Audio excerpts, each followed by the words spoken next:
सतगुरु महाराज की प्रेरणा से आप फिर सुंदर सा एक महीना भर तीव्र वाणी ब्रह्म ज्ञान चर्चा सुनते रहे। आपके भाग्य में आपके अनुकूल में जितना भी इसमें रसपान करना था वो आपने किया। आज इसका अंतिम चरण है, समाप्ति का समय है। जो आपने सुना वो थोड़ा सा मैं आपको बताऊंगा, उसको दिमाग में रखना है। सबसे पहले प्रकरण की आखिरी सफाई में सुना था कि अनादि अक्षरादि कारण जो दुनिया में प्रकट हो रही थी वो विद्या बदलना रूप निष्क्रिय अवतार के रूप में प्रकट हो चुके हैं। श्री मोहम्मद के एहसास में शास्त्र पहले होकर आगे अपने लेकर सुन लीजिए चित्र। शास्त्र योग का मतलब सभी शास्त्रों में आप विजय को निष्कलम प्राणती है हल्के में मत लेना, कहीं आम अवतार समझ लेना, क्योंकि वाणी में स्पष्ट कहा है कि चौदह की पहले तो पहले वेगे साथी वेगे समय राष्ट्र कारण की बात अति बड़ी कारण कही होता। किसी कारण के लिए यहाँ उस परमात्मा की शक्ति को प्रकट होना पड़ा। ये मत समझ लेना तो वो भी अवतारों की तरह अवतार धारण करती रहेगी। प्राणनाथ जी सर्वशक्तिमान है, सर्वश्रेष्ठ है, सभी की आत्माओं के मालिक हैं, अंतर्यामी हैं। वो तो अपने ब्रह्मात्माओं के कारण इस संसार में आवेशित रूप में प्रभु करता। उससे पहले तो पहचान करवाई हिंदुओं को हिंदू धर्म ग्रंथों की गवाही देकर, साक्ष्य देकर, इस्लाम के साथियों को इस्लाम धर्म के ग्रंथों की साक्ष्य देकर को पहचान करवाई कि तुम कौन हो और हम कौन हो। तुम संसार के आम जीव नहीं हो, अखंड प्रधान की आत्मा हो। तुम्हें ही ब्रह्म मुनि करके लिखा है शास्त्रों में। और मैं एक भगवान विष्णु या नारायण का अवतार नहीं हूँ। मैंने तुम्हें खेल देखने की इच्छा उपजाई थी और मैंने तुम्हें 3 खेल दिखाए, 3 बार, ब्रज में, रास में और जाग में। दूसरी बात पर अब आए, ये बीतक कथा नहीं है, बीतक नहीं है, कोई वृत्तांत नहीं है। बीतक को आप समझिए लीला। अजीब सी बात लगेगी आपको कि क्या बोल रहे हैं। 3 ब्रह्मांड हुए जो अब वाणी से है, 3 ब्रह्मांड हुए जो अब ऐसे हुए न होशी कब। इन तीनों में ब्रह्म लीला भई, ब्रज रास और जागनी। ब्रह्म लीला है बीतक है, लीला है। पहले ब्रज की लीला भी, फिर रास की लीला भी और अब जागने की लीला है। चौथी लीला घर की है। चारों लीलाओं को यामे हो, ऐसा तो कहीं में लिखा है वाणी में। चारों लीलाओं को यामे हो, तुलसी में, जागनी लीला में, चारों लीलाओं का आनंद मिलता है, सुख मिलता है। चारों लीला यहाँ अब स्पष्ट में लगाव तो था, लेकिन पहचान नहीं थी। सुन रहे हैं शुद्ध साधु? पीछे तक आवाज आ रही है। ब्रज की लीला में अपने धनी की पहचान नहीं थी। हम कौन है ये पहचान नहीं थी। हम कौन है, हमारा सच्चा मालिक कौन है, ये पहचान, ये समझ नहीं थी। तो ब्रज लीला हमारी कब अब की बात है ना। चारों को यामे भोग, कैसे भोग रहे हैं? भाव तो हमारे भक्ति भाव है। ब्रज लीला में अपने सच्चे मालिक की पहचान नहीं थी, समझ नहीं थी। वो स्थिति, वो हालात, वो दशा कब है? जब हम अनजाने में अन्य देवी देवताओं की, भगवानों की उपासना तो कर रहे हैं, भक्ति तो कर रहे हैं, लेकिन अपनी और अपने धनी की पहचान नहीं है। तो ब्रज वाली हालत है कि कौन सी है? जैसे ब्रज में गोपियों के तलों में आत्मा तो परम धाम की थी, लेकिन उन आत्माओं को ये पता नहीं था कि हम आत्मा है, हम परम धाम की आत्मा है। ये पता नहीं था हमारा सच्चा मालिक कन्हैया के तन में विराजमान है, ये कुछ पता नहीं था ब्रज की समय में।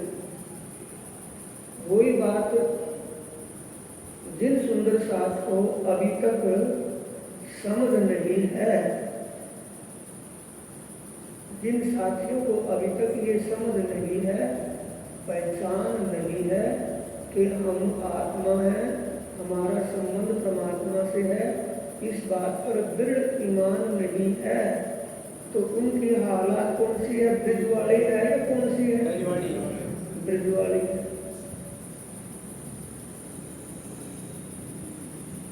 रास में क्या था?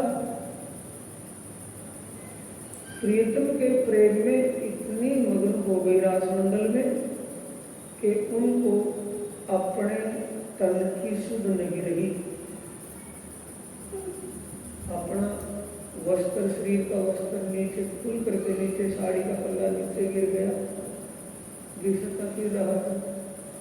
कोई आभूषण खुल करके नीचे गिर गया, उसको कुछ पता नहीं, इतनी मगन। रास में क्या था? अपने धनी की पहचान की।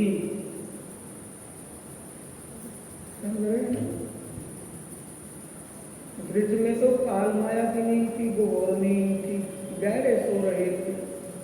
गहरे सोते कुछ पता नहीं लगता ना, सुपना तो दिख जाए पर सुपना याद नहीं रखता क्या दिख रहा। ऐसी हालात तो ब्रज में थी। और दूसरी हालात रास की कैसी थी कि संसार का कोई भी बंधन दिखाई नहीं दिया। जब बांसुरी सुनी, बांसुरी की आवाज सुनी, तो जैसी भी पोजीशन में, जैसी हालात में थी, वैसी की वैसी उस बांसुरी की आवाज को सुनकर वो घर से निकल पड़ी और इतनी मगन हो गई कि संसार की बात कोई दिमाग में नहीं रही, सिर्फ बांसुरी की आवाज पर ही ध्यान था। क्या ध्यान था? बांसुरी के सुर, बांसुरी के जो सुर थे ना, बांसुरी में जो धुन थी, वो धुन समझ रही थी, वो सिर्फ वो ही समझ रही थी और किसी की समझ में नहीं थी। उसमें क्या बोल रहा था कि ये सखी तू कहाँ है? अभी तक रास मंडल में नहीं आई, सिर्फ ये आवाज, तू कहाँ है? अब तक तू कहाँ है? अब तक तू कहाँ है? एक इनको सुन रहा था परमधाम की आत्मा। यशोदा को तो, यशोदा की समझ में तो नहीं आया था, बोल नंद बाबा की समझ में नहीं आया था, जितने भी कन्हैया के सखा दोस्त गोप ग्वाल थे, उनकी भी समझ में नहीं आया था। सिर्फ किनकी समझ में आया था? जिन्होंने वो बांसुरी की धुन सुनते ही कि तू अब तक कहाँ रही, ये अब तक तू कहाँ रही, सुनते ही घर छोड़ करके निकल पड़ी। वो दशा किन की है? चारों को यामे भोग, यामे भोगना है ना, तो ऐसी हालात किन की है? वो नजर प्रसार करके देख सकते हैं? नहीं, वो आप समझ सकते हैं ना कि निमंत्रण की बात देखेंगे, कोई निमंत्रण आएगा तो चलेंगे, वो जाएगा तो हम भी चलेंगे, यार वो नहीं जा रहा तो मैं क्या करूँगा। चारों बात ये दिख रही है कि नहीं दिख रही है? हमें अपनी अपने की पहचान हो गई या नहीं, ये तो ब्रज वाली हालत। और जब हम ये एहसास हो गया कि हमारा तन तो पंचभौतिक तन है, नासुकी तन है, इसमें जीव है, जीव अपने कर्म की गति को भोग रहा है, जीव के ऊपर आत्मा बैठी है, आत्मा का संबंध परमात्मा से है। उस आत्मा को शरीर और शरीर के संबंध संसार से कुछ लेना देना नहीं, वो पता है उसको एक दूसरा संबंध है। जिनको ये समझ में आ गई वो रासमंडल में चले गए, उनकी हालात कौन सी होगी? रासमंडल में।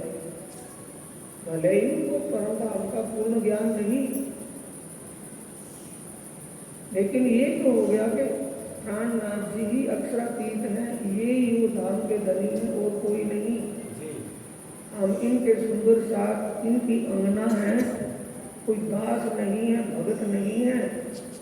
हम प्राणनाथ के भगत नहीं हैं, भगत होते हैं भगवान के, दास होते हैं स्वामी के, सेवक गुरु के। दास ना ये गुरु है ना ये कोई भगवान है, ये तो भगवानों के भी भगवान है, ईश्वरों के भी ईश है। यही हमारे जो कुछ है यही है, हम इनके नहीं, ये हमारे हैं। जिनकी ऐसी विचारधारा बन गई और ये अटल ईमान विश्वास हो गया तो रासलीला का भोग हो गया कि नहीं हुआ? रासलीला जैसे हालात बन गई जैसे रासलीला, और किससे बनी? जागनी के सुख से। जागनी में क्या है? तब इल्म नहीं था, अब इल्म है। ज्ञान नहीं था, अब ज्ञान है। सो तो अब जाहिर गए सब दिग वतन सहित, अपने वतन की लीलाओं के सहित जाहिर हुए हैं। ऐसे नहीं, पहले लीलाओं को जाहिर नहीं किया था, अब लीलाओं को जाहिर किया है। किया है या नहीं किया है? तो उन बातों पर अमल क्यों नहीं हो रहा? उन बातों पर विश्वास क्यों नहीं हो रहा? ऐसे दिन संसार में रुचि जो सुबुद्ध सुतन, सो बुद्ध भी बुद्ध दाग ले प्रज्ञ पूरी नौतन। ऐसे दिन लीला ढपी हती अवतारों दरम्यान, सो आती आय के अपनी कराई पहचान। अब लीला हम जाहिर करें, जो सुख सैया हृदय धरे। अपनी ये चारों लीलाएं आप ही जाहिर करिए, किसी और ने करी है? आप ही करी है। और किन के लिए करी है? अपनों के लिए करी है कि प्राइवेटों के लिए? अपनों के लिए।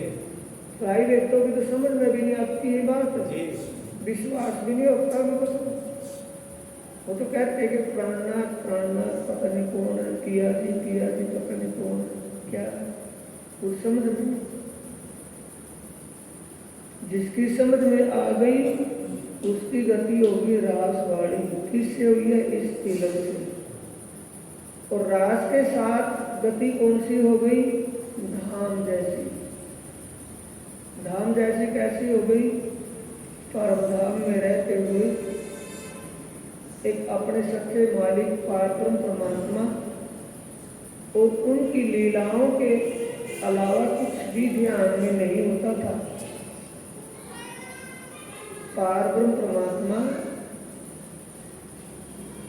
के स्वरूप और पारब्रह्म परमात्मा की परम धाम में होने वाली लीलाएं ही उनके दिमाग में घुसी रहती थी और कुछ नहीं रहता था। समझ रहे? क्या होता था? पारब्रह्म परमात्मा का स्वरूप कि कैसी श्रृंगार शोभा है, कैसे अच्छे लगते हैं, कैसे शोभा है। और वो लीलाएं जो परमधाम में होती है, कभी झूलों में झूलने की, कभी सुखपालों में बैठ के सैर करने की, कभी जल में झीलना करने की, कभी कुंज निकुंज वन में दौड़ने की, कभी पशु पक्षियों का खेल देखने की, कभी पश्चिमी चौगान में जानवरों पर बैठ करके सवारी करने की, वह लीलाएं ही दिमाग में रहती थी। वो स्वरूप ही दिमाग में रहता था। तो वाणी में वो ही मिला है, कुछ और मिला है। 69, 70, 71 3 प्रकरणों में परमधाम की बातें हैं। बस प्राणनाथ जी बताते थे तो सुंदर साथ उसको ध्यान में रखते थे, उसको समझते थे, मगज में रखते थे, फिर उसका ध्यान करते थे। ये चलता था। जो प्राणनाथ जी करवाते थे 350 साल पहले, परमधाम के बारे में बताना कि वहाँ जमुना जी ऐसी है, जमुना जी के पुल ऐसे हैं, पुल मोहलात है, महल है, पुल कहने के लिए पुल है, लेकिन 5 मंजिल का महल है, 2 पुल है आदि की बात बता करके समझाते थे, बताते थे। फिर एक दूसरे के याद करवाते थे। जिस किसी के याद नहीं होता था, सभी नहीं पकड़ पाते थे बात को, कोई बात ध्यान से निकल जाती थी तो आपस में एक दूसरे के याद करवाते थे। तो उनकी जो सभा होती थी, मीटिंग बैठ करके बातचीत होती थी, तब भी परमधाम का जिक्र, जब अकेले में बैठते थे तब भी परमधाम का ध्यान।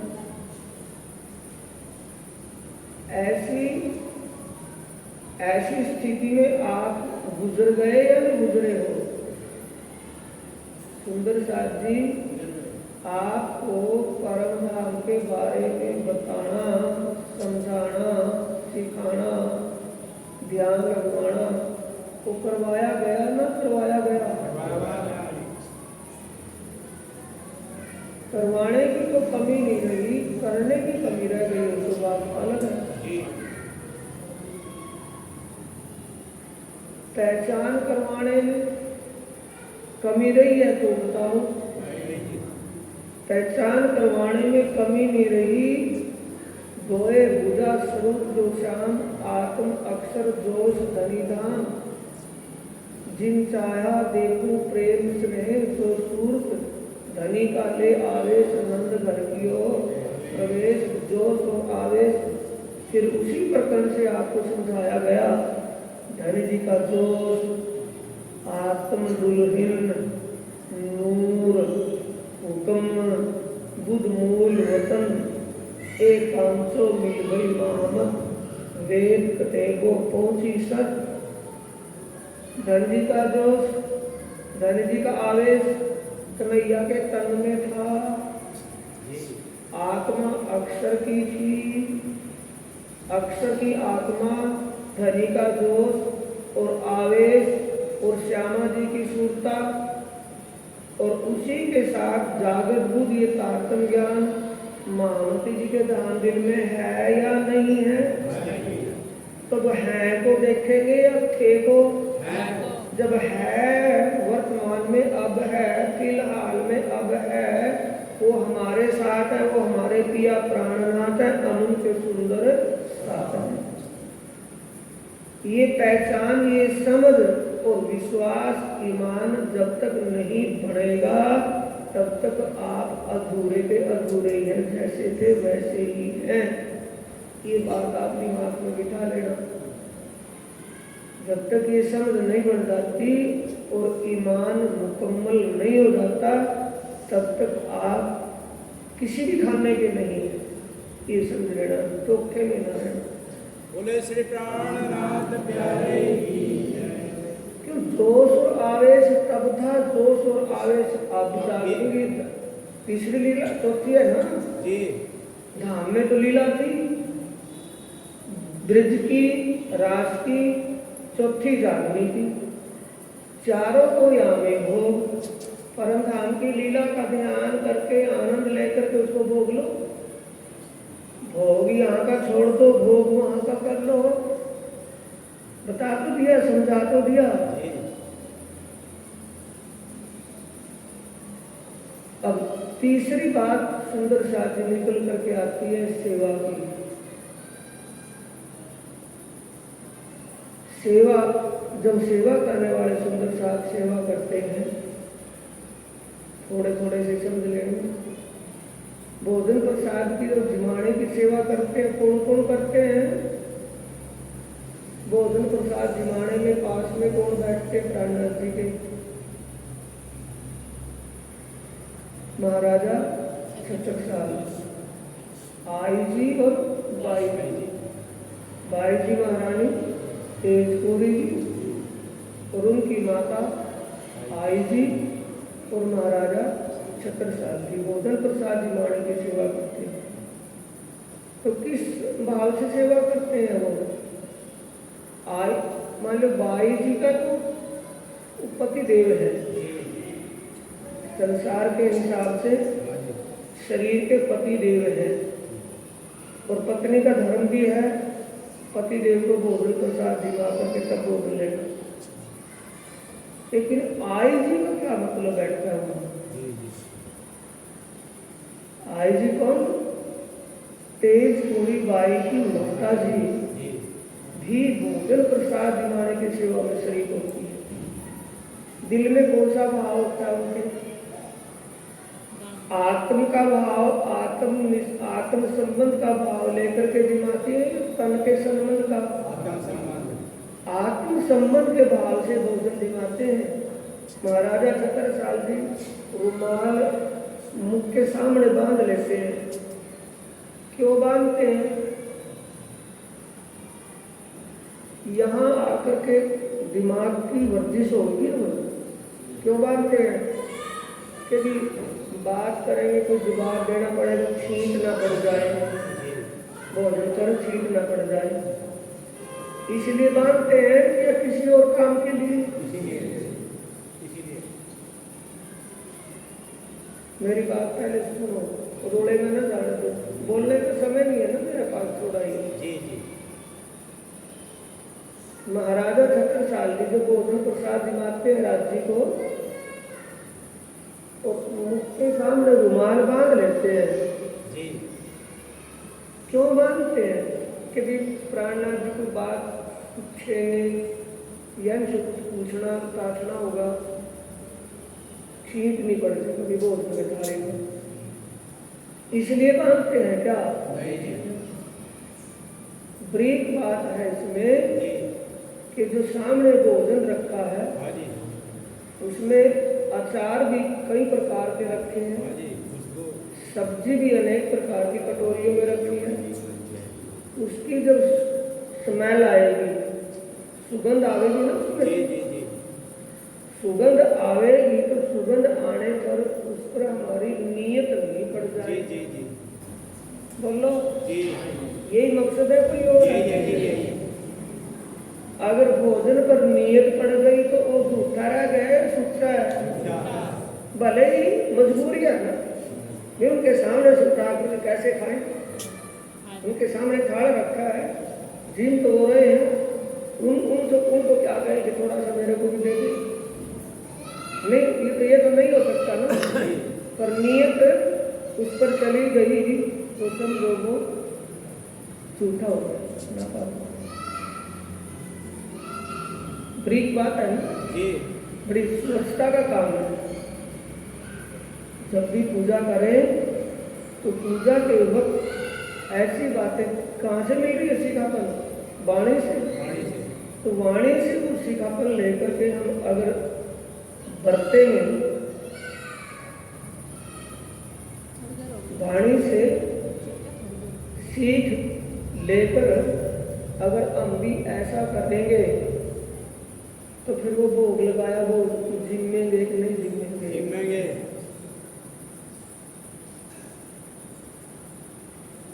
भाई मेरी बात अंदर नहीं गई हो तो थोड़ा बता देना। जब इतने भाव से भोजन प्रसाद अगर आ गया, हमें जल्दबाजी है, अड़ग सड़ग खाया और कूड़ादान में गिरकर चल दिए, भोग तो नहीं ऐसे लगने का, बड़े भाव से लगे। जब एक कन्ना की लड़की राजस्थान में ब्याही गई थी, जी जूनागढ़ कहीं भी, और वो भोग लगा रही थी खीर का, गरम खीर का भोग लगा रही थी, तो उसकी श्रद्धा सच्ची होगी तभी तो खीर वो गरम खीर खाई गई। हाँ जी ये तो वाणी में है, हाँ जी ये तो प्रमाणित है ना। हाँ जी। इस बात पर शंका किसको लग गई थी? भट्टाचार्य। यह कमाल की बात है, ये महाराज तो यहाँ बैठे चर्चा कर रहे हैं और वो मिलवा रखे देश प्रदेश में। ये वो चर्चा करते करते कैसे वो भोग जी में चले गए, कैसे भोग जी लिया, फिर कैसे पाएंगे? विश्वास नहीं था। उसका विश्वास पक्का करने के लिए 2 आदमियों को भेजा कि तुम जाओ तो तसल्ली करवा के ले आओ, भट्टाचार्य को साथ में लेकर के जाओ। तो सारी बातें किससे सुनना चाहते हैं? अपनी नीयत से है, किससे? नियत से ही। जैसी हमारी श्रद्धा होगी, जैसी हमारी नीयत होगी, वैसे सब काम होंगे, दूसरा नहीं। तो क्या सिखाया? सेवा करना सिखाया। क्या सिखाया? सेवा करते थे ना। 5000 सुंदर साथ में तो नंबर भी नहीं आता होगा सेवा में, इतने सुंदर साथ थे। पर सेवा, तो आपको सेवा भाव सिखाया है या नहीं सिखाया? आपको सेवा के लिए कहते हैं या नहीं कहते हैं? वो आपकी जाने अनजाने में भक्ति करवाई जा रही है, माला रगड़ने के लिए नहीं कहा कि माला रगड़ो। आप जाने अनजाने में कहीं भी हो, गोपिया प्राणनाथ की सेवा है, चाहे भले आप सडोली में करें, भले आप सुंदर करें, भले आप पन्ना में करें, वो सब उन्हीं की सेवा है। दरबार तो उसी का है। उसके दरबार में आय की जो सेवा, आय की जो आवगत होगी, तो घर के मुखिया की ही तो प्रशंसा होगी, उसी की तो वाह वाह होगी। अगर मैं आय को किसी को पूछा नहीं तो घर वाले के मुखिया की क्या होगी? बदनामी होगी। तो बदनामी तो नहीं करवानी है। सेवा का फर्ज है हर किसी का, जो सुंदर साथ सेवा कर सकता है। अब इसमें नाम आ रहे थे कि बढ़ाई का काम पड़ता है तो फलाने को कहा जाता है, वो आज करता है, लाल हलवा मंगवाते फुला जाता है, कपड़े फुला जाता है, देखता जाता है, नाम उनके भूले। अंतिम में बात आती है आसबाई की। आसबाई का मतलब लक्ष्मण सेठ।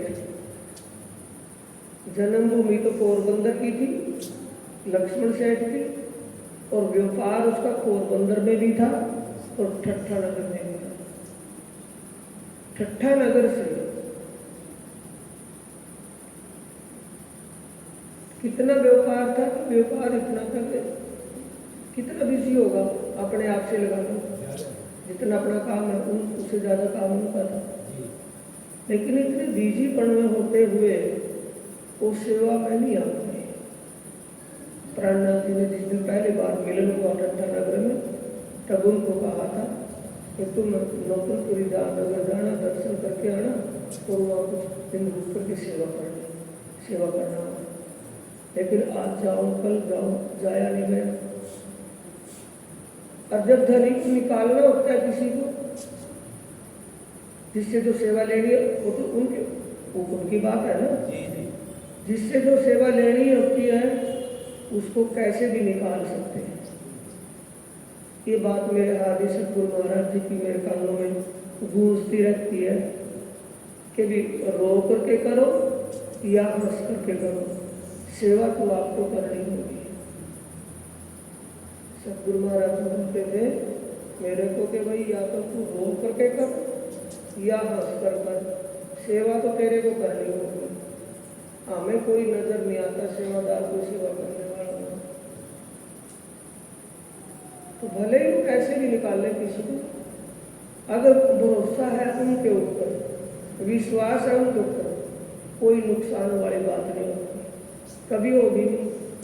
अगर भरोसा नहीं है, अपने आप ही ठेकेदारी लेंगे कि भी हम करेंगे तो होगा, फिर अपने आप जाने होगा। आस पाई को जब निकाला, उससे पहले जो सेवा दी हुई थी सुंदर साथ को, उससे पहले जो सेवा दी हुई थी सुंदर साथ को, वो सेवादार सबसे पहले नागजी भाई थे। थोड़ा भाई डिस्टर्ब भी हो सकता है बोलने बताने में, क्योंकि स्थिति ऐसी हुई है, मानसिक स्थिति। नागजी भाई थे सूरत के रहने वाले, उनको गरीबदास का खिताब दिया क्योंकि उनके विनम्र भाव थे। कहते तो बड़ा गरीब है, विनम्र भाव थे, बड़े दयालु भाव थे, करुणामयी भाव थे। सेवा करने के बाद भी कोई अहंकार नहीं होता उसको। उनको सेवा दी। रामनगर में आने के बाद संगत ज़्यादा बढ़ गई, सुंदर साथ ज़्यादा हो गए, तो उन्होंने कहा कि पूरी निगरानी से सेवा नहीं हो पाती महाराज जी, औपचारिकता निभानी है तो बात दूसरे, लेकिन पूर्ण रूप से नहीं हो पाती। कृपा करो कोई और सेवादार हो, सेवादार को साथ में दो। तब उस समय के लिए वृंदावन को भी दी, वृंदावन हरिदास नाथ नगर थे, उनको भी दी, लेकिन फिर भी काम नहीं चला। फिर सेवा मिलती है लालदास जी, लक्ष्मण सेठ। लक्ष्मण सेठ को सेवा दी। लक्ष्मण सेठ ने सेवा अपने आप ही कि आप ही कोड़ी पर करके रखी। उस सेवा को 36 सुंदर साथ में बांट दिया। बंद करो, 36 सुंदर साथ में बांट दिया।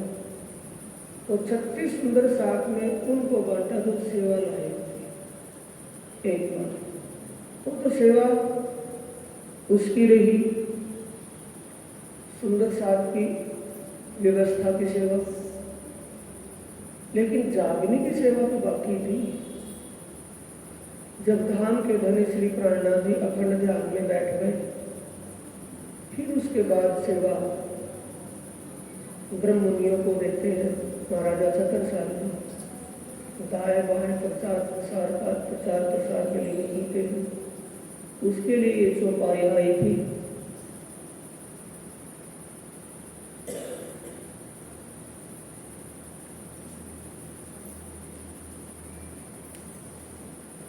महामत कहे ए मोमिनो, ये आठों पहर की दीपक अब स्वरूप साथ को देत है, तो होगा स्वरूप साथ को। पहले महामती के समय तक एक तन से लीला चलती रही, ब्रज में, रास में, नौतनपुरी, अरब में नौतनपुरी में, पद्मावतीपुरी। अब धाम धनी ने, जब इंद्रावती ने प्रार्थना की कि धाम धनी अब आगे की सेवा के हो जाएगी, सेवा किसको देगी? 12,000 परमात्मा ब्रह्मनियों, यानी एक तन से ना होकर के अनेक तनों से। जाहिर में किसको सौंपी? छत्रसाल जी। छत्रसाल जी तो करना ही रहे, सेवा के लिए किन को भेजा? ब्रह्मनियों, जो ब्रह्ममुनि ब्रह्म ज्ञान में परिपक्व हो गए थे, अनुभव, विश्वास, श्रद्धापूर्ण विश्वास इमाम था, उनको सेवा के लिए हुक्म कर दिया। तो सेवा किससे चलती है? हुक्म से चलती है कि जोरा मारे से? हुक्म हुआ 70 साल जी को, आगे शोभा बख्शे फिर सुंदर साथ। अब स्वरूप साथ को दे गए, साथ आ गया ना। अब साथ को क्या होगी? कौन सी शोभा दी? जागने के लिए। समझ गए ना? ये पॉइंट मैंने क्यों लिया है कि इस वक्त हमारे अपने शरीर की व्यवस्था स्थिति डाउन हो चुकी है। इस सेवा में जो भी सेवादार सुंदर साथ प्रचार प्रसार में जितना जिसने समझ लिया उतना बोलना शुरू कर दिया। इंतजार ना करें कि महाराज किसी एक के सिर पर हाथ रखेंगे, किसी एक को सुना देंगे। जिन सुंदर साथ को वाणी का ज्ञान जितना हो चुका है, वाणी से बाहर मत बोलना, इतना मेरे ऊपर कृपा करना। जब भी बोलो तो वाणी से ही बोलना, जब भी कोई प्रमाण देना तो वाणी से ही देना। बीतक और वाणी को ही सन्मुख रखना। जब प्रियतम को सन्मुख रखेंगे तो शोभा आपको मिल जाएगी। कभी भी चर्चा करना, अपना संबंध लिंक जहाँ भी जैसे है, लेडीज हो चाहे जेंट्स हो, कोई भी है, जितना ज्ञान हमें वाणी का, परमधाम का 25 पक्षों का, चितनी का, वाणी का, बीतक का, चितनी का, जितना भी ज्ञान जितना भी हुआ है उतनी बातें एक दूसरे के सामने रोशनी है, बांटनी है। कि जो आपको प्रसाद मिला है इसको दबा करके नहीं रखना है, कि माँ प्रसाद बांटना है। जागो और जगाओ, ये ध्यान रखने की बात है। सुंदर साथ जी इस बात का संकल्प लें कि हमें ये करना है। कुछ भी हो, जितना समझ में आ गया उतना करना है।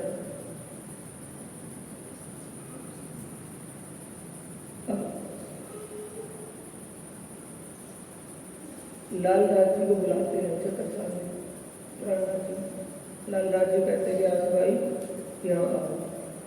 पूछा महाराज, मत्था टेका, सेवा बख्शो कि सेवा को तू बहुत अच्छे ढंग से कर रहा है, तेरी सेवा से मेरा मन अति प्रसन्न है। सुनते रहे लालदास, विचार देखना सुनिए साथी, अपने काम की बात है। लालदास सुनते रहे कि महाराज जी को बोलने दो, क्या कहते हैं कि आपकी सेवा से अति प्रसन्न हूँ और 5000 सुंदर साथ की सेवा की जो व्यवस्था इंतजाम बहुत अच्छे ढंग से किया है, मैं बहुत प्रसन्न हूँ।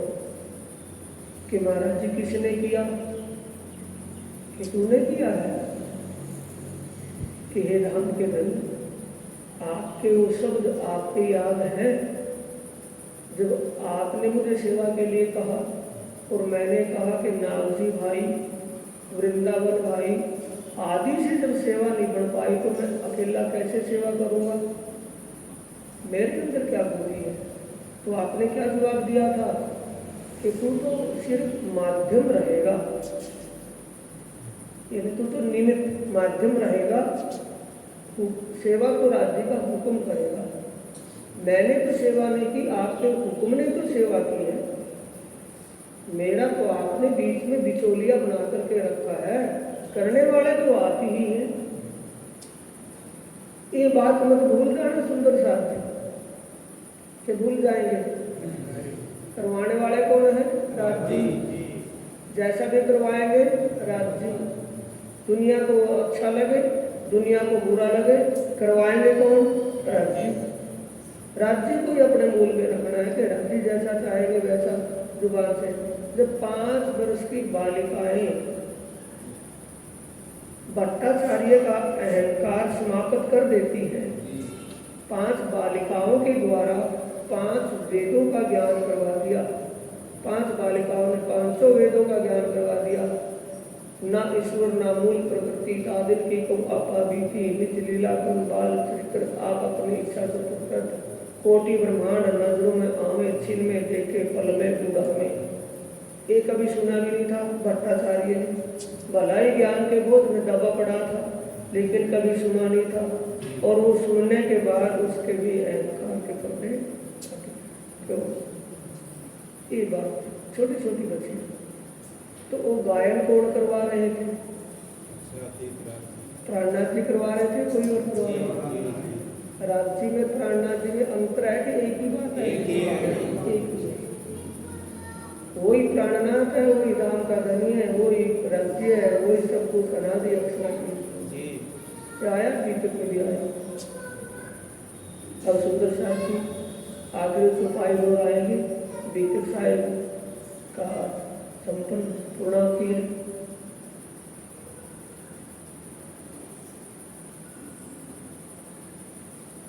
श्री महामत कहे सैयन को, ए सेवा के कहे साथ, यहाँ ते ही खड़े रहे, जाके धनिये पकड़े हाथ, जाके